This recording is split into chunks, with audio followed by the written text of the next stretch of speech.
Welcome back to the Barrel Zone Monday morning edition. We are running a bit early today.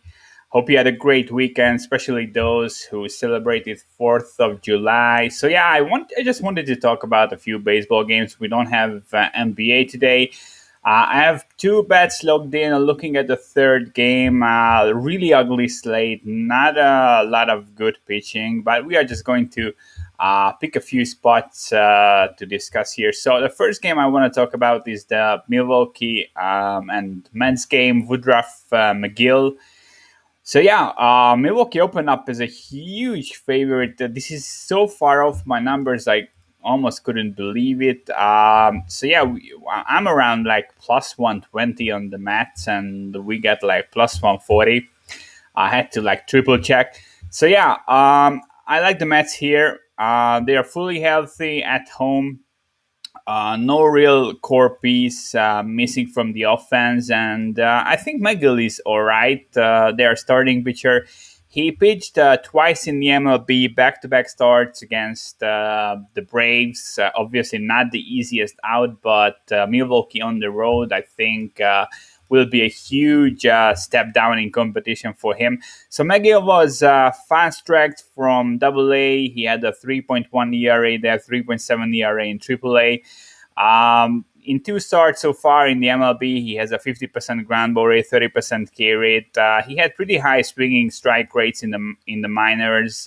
Pitched 85, went to 85 pitches in the last outing, so he is pretty comfortably stretched out. The four seamers up top, sliders down. I think he has some potential. He's not amazing, but he's all right, and I'm not scared of Milwaukee. And yeah, McGill has really low line drive rates through the first two games. Obviously, really low sample size, but I kind of like the package overall. Brewers just an 88 WRC plus against righties, 28% K rate. They only have a plus 32 base runs differential, 314 T max full bus. So yeah, it's all right. I know that they are kind of hot right now, but I'm not a huge believer in the offense. And Woodruff, he's great. He's still great, but since the league started to control the sticky stuff, he hasn't been as dominant in the last five starts. He gave up like 11 earned runs, had 8 walks, 6 homers. Spin rates are down significantly. Obviously, he's still good. He's still a top pitcher. I'm not taking anything away from him. He's just not going to be that dominant guy that goes like 7 or 8 innings with like no earned or one earned. I think he will give up like 2, 3 earned runs here, and I think McGill can most of the time keep the Mets in this one. So yeah, I like the Mets at home. Better bullpen offense, in my opinion, has a higher upside, big plus money. This is kind of a no-brainer for me. The next game is a bit more tricky in my opinion. KC and Cincinnati. I like Cincinnati, but my numbers don't really like Cincinnati, so I'm not going against my numbers. But I make KC minus 113. But I think I see a few things that just models don't see that much. So yeah, Mike Miner, in the last 10 innings, he gave up 14 earned runs, and obviously everyone can see that. But he has a 95% plus contact rate in the zone. In the last start, his swinging strike rate was 4%. Hard contact is way up. His fastball velocity is under 90 miles per hour. When he was pitching well earlier in this season, it was comfortably above 91. Curve is down to like 77.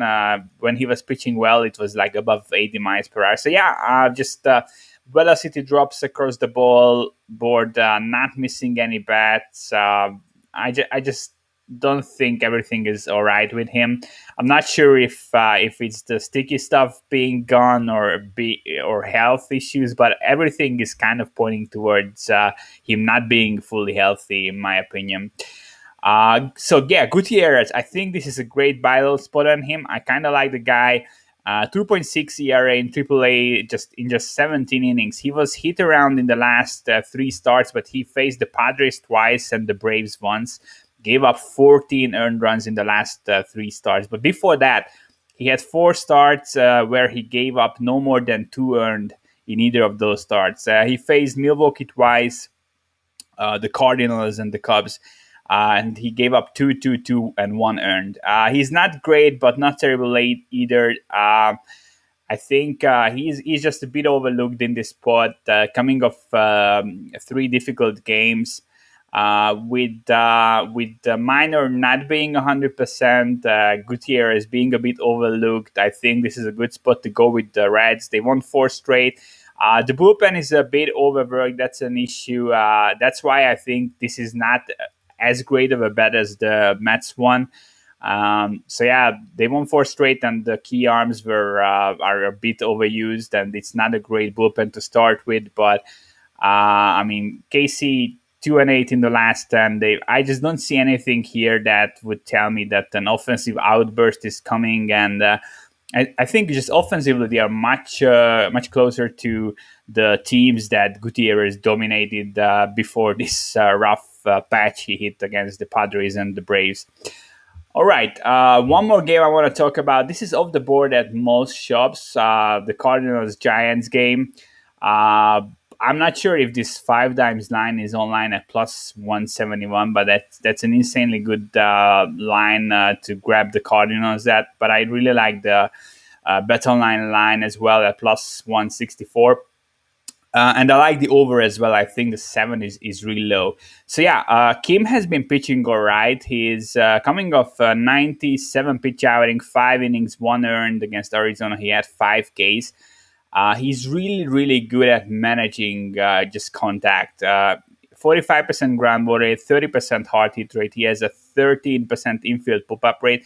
But the main selling point is the very low exit velocities. He averages like 87 miles per hour. Sorry, it's super early here as well. So yeah, 87 miles per hour average exit velocity, 9.6 degrees average launch angle. So yeah, the guy just knows how to just soft toss.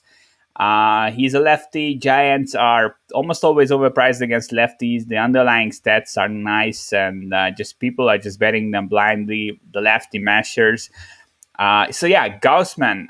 He was due for tons of regression before the league crackdown came. His ERA is 1.5 runs lower than his Sierra, and now we've seen 200 plus RPM drop on his splitter. In his last outing, he threw 51 fastballs and had 0 whiffs on 51 fastballs. His swinging strike rate is 7.8% in the last outing. So yeah, he got out of that, but walked a couple of guys. He just didn't look right. And I mean, I'm still not like extremely high on the Giants, and them laying like close to minus 180 against the decent pitcher. And the Cardinals as an org is I mean, they always just make it work. They are always like in the mix when it comes to it in the end. So yeah, I think there is some value here. I'm closer to minus 150 on the Giants here. I think we will see some regression to Gaussman. I know that the Cardinals offensively are not like great. But I think this 7 total is real low. I mean, Kim will at least give up a few. And I think Gaussman will give up a few runs here as well. So yeah, I like both the over and the side. But if I would have to take one, I would go with the side. I think the Cardinals around plus 170 are a bet for me.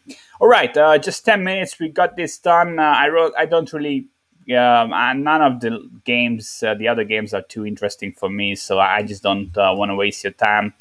If you want to tell my plays, you can go to patreon.com/thebettors and join the Discord channel. I will see you guys tomorrow. Thanks for tuning in. Those who stayed up late, I really appreciate it. Good luck with your wagers. Peace out.